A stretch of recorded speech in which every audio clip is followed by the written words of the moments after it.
What's up, fam? Hope everybody's doing fantastic out there. Today we're taking a look at a knife that I am super excited about. And I'm even more excited in the fact that it's actually already available. When from what I understood, the knife was not going to be available until later on in the month. But I guess, they pushed that forward. Whatever reason, it doesn't matter. I'm happy about it. So this is the Kansept tipper, designed by my buddy Scott Steele, Edgy Blade Works. Really excited about this knife. Been wanting one since I knew about them, and then finding out that Kansept was doing a version of them, production version, and then seeing them at Blade Show for the first time, finding out that I could buy one.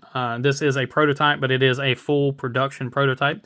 What that means for Kansept is that if it has the blade steel markings, which we'll see those here in just a minute, then it does have the actual blade steel on the knife, and that means it has entered into production, even though this may be a pre-production prototype.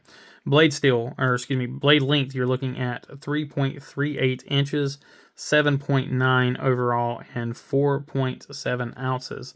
There are four different versions of this knife. They all range right at $180. It's like $177, $176, $170. So right all at $180. So you have the blue with the S35. You have a bronze anode with the S35. Then you have a flamed anode with the Damascus, and then a lightning anode with the Damascus. So yeah, really cool stuff. Excited to see this knife go into production for Scott. He also did the Cybin, which is another favorite of mine from Kansept. So let's go ahead and jump into the knife itself here. Really cool.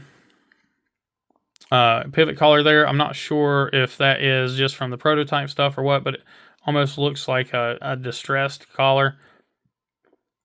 Again, I'm not sure if that's prototype or what, but really cool there. You will see a little bit of splotchiness in the anode. Again, prototype, so the production one will not have those issues. T8 hardware. We got a half length backspacer. Well, I don't know. I guess you call it half length, quarter length. It's a fat backspacer, but it doesn't come very far down the blade. really nice pocket clip that works extremely well. Very odd design on the pocket clip, but if you know Scott with his pocket clips, that is the blade shape. So there is his blade shapes are mimicked in the pocket clips. Beautiful blue anode, single cutout for the lock bar relief. Again, there you can see that other side of that pivot collar. Again, that same faded, I don't know, tumbled, whatever you want to call it, on that pivot collar. Looks interesting. I like it. Let's go ahead and get this big old blade out here. So machine satin on the blade from Kansept. I don't know, it might even be like a light belt satin. It looks really good. It's catching the light like crazy. It's really hard to film this thing because it is a bunch of reflected surface, and it is almost a full height flat grind. So there is your model number, S35.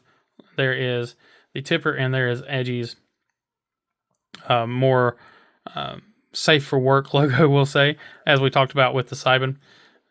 Plunge grind it's pretty good actually, but it does slack off a little bit. But you do still have room for sharpening. The actual edge itself, I mean, it's Kansept. They do a great job on their edges, and this is a wild grind. Take a look at our tip here. Tip looks good. Yeah, tip looks good, and that's great being a prototype and it passing these up close tests. Lockup is great. And we are right down the center. So let's go ahead and talk about the knife a little bit more. Really phenomenal action on this thing. It is just kind of a hydraulic / shake shut. Just kind of depends on how far you let the blade come down before you let off that lock bar.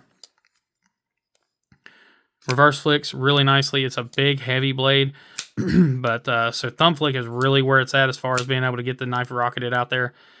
Still very fidgety even with thumb flick because these thumb studs are done very well, and placement is done well on them. Of course, you can, like I said, you can reverse flick it without any issues. I mean, it's just you get a little better thwack out of it with the thumb stud. let's go ahead and show that pocket clip off again so you guys can see that. So there you can see that pocket clip comes up, tips down, and there's your blade. And again, that is your blade shape there. So mirrored on the pocket clip. Pretty cool stuff. Really nice little Easter egg.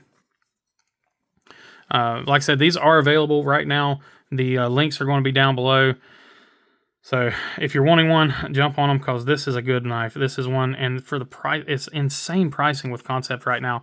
You know, $180 for S35 and titanium, and this is a lot of it. A lot of S35 and a lot of titanium.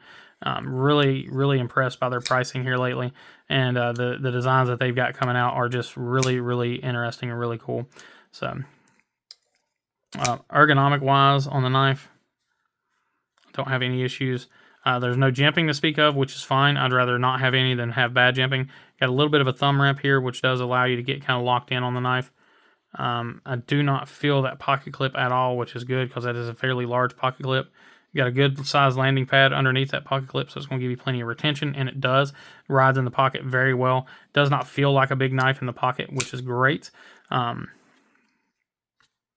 Yeah, it feels great. You can get kind of right up there on the blade because you got a bit of a landing pad here, which allows you to really get choked up, and you can come out past those thumb studs and get locked in like that. Really nice job on that.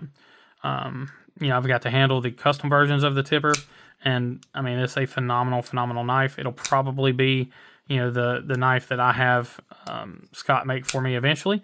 But until then, this is definitely going to hold me over until I can swing that. So. What do you guys think on this one? I know the blade and stuff was probably pretty polarizing for some folks, but I think this is going to be a very useful blade. You've got a, I mean, it's kind of a modified Tonto. I think they actually call it a Warncliffe on their website, which is, I don't really know about that, but you've got, I mean, I guess you do have kind of a flat here, and then, but I mean, you've got this is almost a 45 degree on here, so I mean, this is going to be awesome for scraping and stuff like that. So I mean, and then you got a huge, I mean, that is awesome for doing this, you know, your utility cuts. That's going to be better than any Warncliffe I own for doing utility cuts. And then you got that really strong tip. It's got a lot of weight behind it. Just a very wacky but very well thought out and very utilitarian blade that just, it's awesome. So Scott, man, great job. I hope you're watching this, and I hope you know how much I absolutely love this knife. So let's go ahead and do our hardware check on this thing. So let's see, I believe we're T8s on just about everything except for a few things here and there. Let's see, pocket clip is going to be a T6, so is that. So your lock bar is a T6, and then your pocket clips are T6. So great job again with it. Even with it being a prototype, it's passing all my tests. So let me know what y'all think down below, and let's spark up some conversation. You know, if you have any of Scott's other designs or any of his customs, you know, fire off and let me know. But anyway, I appreciate each and every one of you. As always, please remember to be kind, be humble, and be EDC. Take care.